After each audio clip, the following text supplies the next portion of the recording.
Assalamu Assalamu. alaikum. Welcome to another evening of Friday Night Sport with myself, Bakir Dawood. A day before the massive test match between South Africa and New Zealand. South Africa annihilated New Zealand last week in Mbombela Stadium that was sold out to the masses. This week, another sold out game at Emirates Airline Park. Who will win this one? It's going to be a tussle. A tussle. I'm losing my words. I'm so excited. It's going to be an arm wrestle between the two rugby giants. We do know the history that comes along with these two teams at Emirates Airline Park.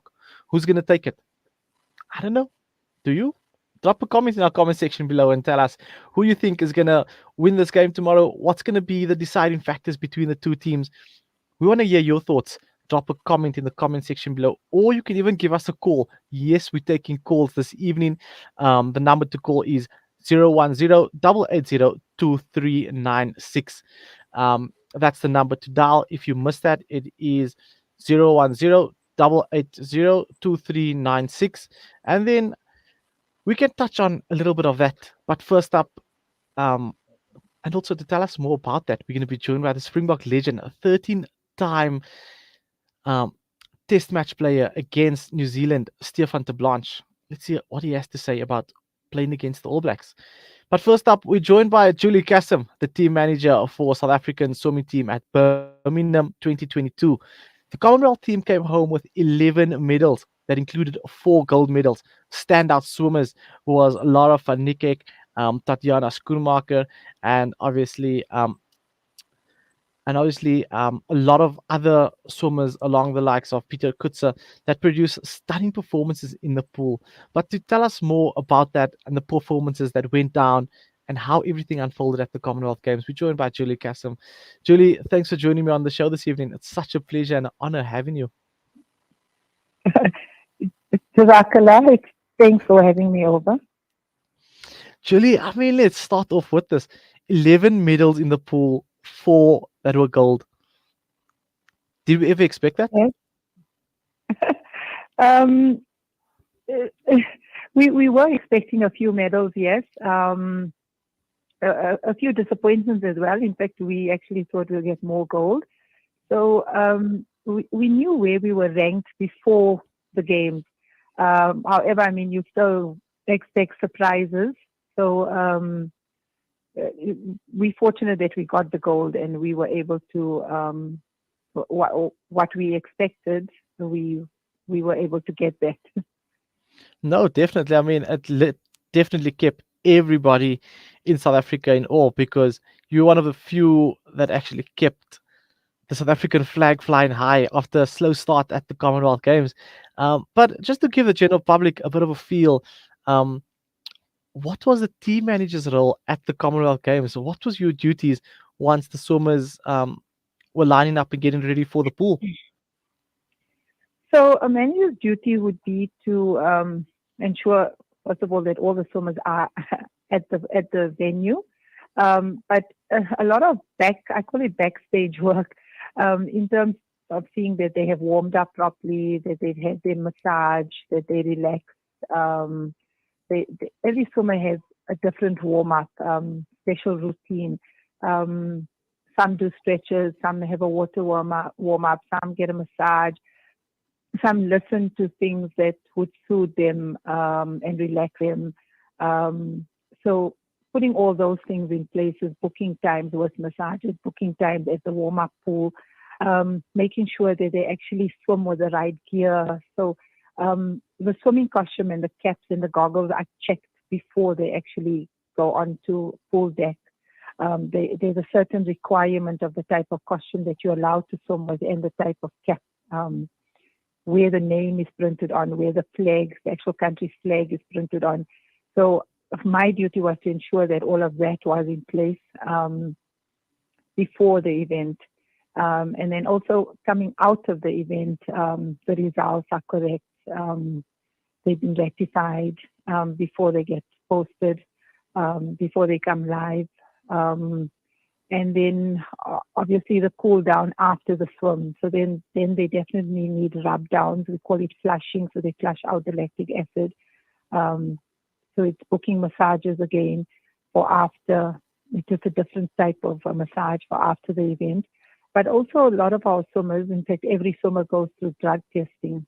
So I basically have to be the witness at the drug testing that it's being done the correct way. And yeah, so that's basically it. It's a tricky one because yes, the on-field or let's say in-water success is mainly just thought of as the swimmer, but the behind-the-scenes work is so much. And I mean, for you as a team manager, how much ease does it bring to the athletes knowing that they've got you as a team manager? I think it's a very important role because, like, I've been in a coach position before, but the coach has to actually ensure that the actual swim, the event takes place correctly. So, in terms of the stroke, the technique, the time, the start, the finish, the turn that's in the water. But the manager's position, it's a tough one. It's getting everything ready for that event and then getting them ready for the next day. So it was a 6-day competition and 6 days of repetition of the morning. So the morning we have heats and then it's a rest in between and then final again. Um, and one of the other duties as well is getting out your media statement after the heats, what to expect for finals, and after the finals, the results. So everything that's posted on social media or in print form, I actually have to type that out and sort out the results and send it to the various media platforms as well. So after the finals are done, they wait for my report before it gets posted. Yo, that is a lot of responsibilities. A team manager, media officer, a parent, everything in one. I Yeah, mean, so yeah. much credit has to go to you for pulling this off, and I mean, just getting it all together. And I mean, that's the hard work. But once the results started coming, what fulfillment and what was that moment like when you've got the golds coming in, you've got your silver medals coming in, you're having records being broken? How did that make you feel as a team manager, knowing that you've been through the entire process and now the final cherry on top was world records So, and medals achieved? so it's a great feeling. I mean, it's an amazing moment at that time. But to be honest, as team manager, there's no time to actually absorb that like you would as a parent or as a coach or as a swimmer on its own. Because um, as soon as that result comes in, um, I actually wait to know are they being drug tested. So there's not lots of time for me to actually absorb that because then um, I got to inform the chaperone that informs me if they're being drug tested. I got to inform them that okay, maybe they have another event or they first have to cool down and then we will do the drug testing. So Mm. the backstage work, we actually don't get a lot of time to absorb that enjoyment or that the celebration of getting the gold or breaking the medal, breaking record. we And I'm we have sure to once get you on came with what home, needs to be done. Julie, I'm sure once when you got home, you could eventually absorb everything and just reflect on what went down at the Commonwealth Games.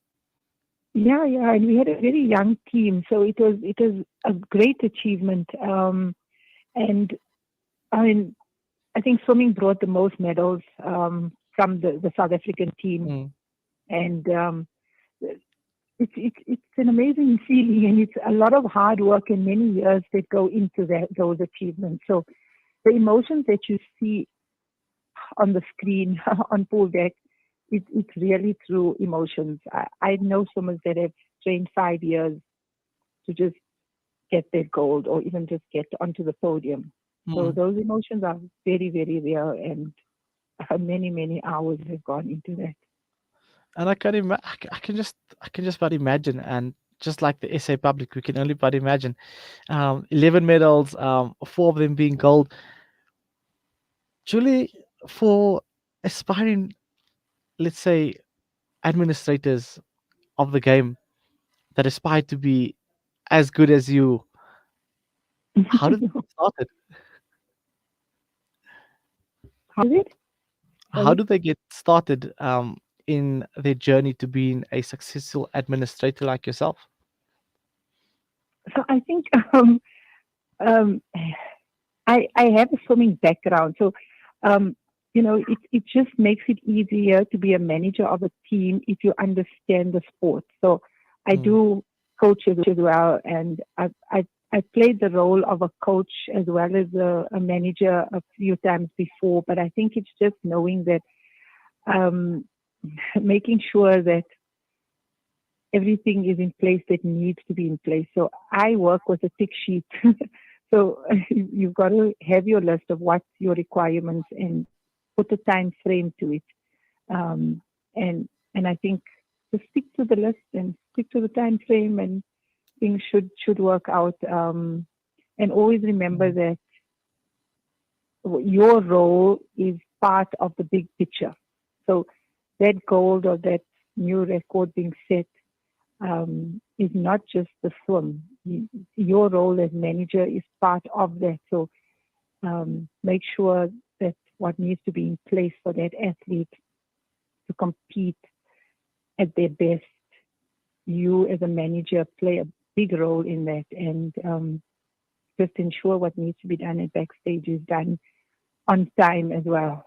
Um, mm, and know that it's not an easy task, but it's very possible if you're willing mm. to do the work, to do what's Put in the required. hard yards, like they say. Put in those extra hours to make sure that success is reached. Yeah, yeah. Julie, you told us a bit of a secret now, and I think you kind of let it slip unintentionally. You told us a bit about your swimming career. Tell us a bit about your career as a swimmer. So I'm I'm based in Indonesia. I have a swim school, dolphin swim school, where we teach children to swim. And once they have all four strokes and they've completed the learn to swim stage, and they move on to a swimming club called Atlanta Swimming Club, and that's the competitive club. So that allows children to then do swimming as a sport. And I think I'm coaching for about 18 years, and the Learn to Swim is 25 years this year. Um, and we, as a club, we have produced national swimmers as well. In fact, at the moment, there's three of our swimmers. There would have been four. One had an injury, but there's three of our swimmers that are in Pietermaritzburg at the moment. They're competing at SA Short Course. So it's a South African Short Course Championships, which is qualifying for World Short Course at the end of the year. So Alhamdulillah, Lenasia has produced swimmers as well, and I think it's because of my involvement with swimming at that level that I was able to get the selection to be manager of the South African Commonwealth team. Um, it's a contribution that as a club Lenasia Atlantis has made that made the selection possible. No, definitely. And I mean, from Lenasia to the world, what can we say? Um, so Yeah, much for everyone to look up to. Alhamdulillah. Alhamdulillah. Julie, thanks so much for your time this evening and sharing the story with us of what went down at the Commonwealth Games and everything in between and what it takes to be a successful manager to ensure that the athletes perform at their best. Julie, thank you so much. We really, really appreciate your time from all of us at the team and Salam Media. We want to congratulate you on your successful Commonwealth Games and to yourself and all the athletes as well. And we wish you guys all the best for the future. And hopefully we can soon medal at all of our swimming events in the pool under your guidance. Shukran, inshallah. I mean, that was Julie Cassim, the team manager of the Thank South you. African swimming team at the Birmingham 2022 Commonwealth Games. Julie reflects on the team's performance and the 11 gold medals, or let's say 11 medals and 4 gold that they brought home. Amazing performance by them. But stay tuned. After the break, we're chatting all things rugby. It's the Box versus the All Blacks right after this.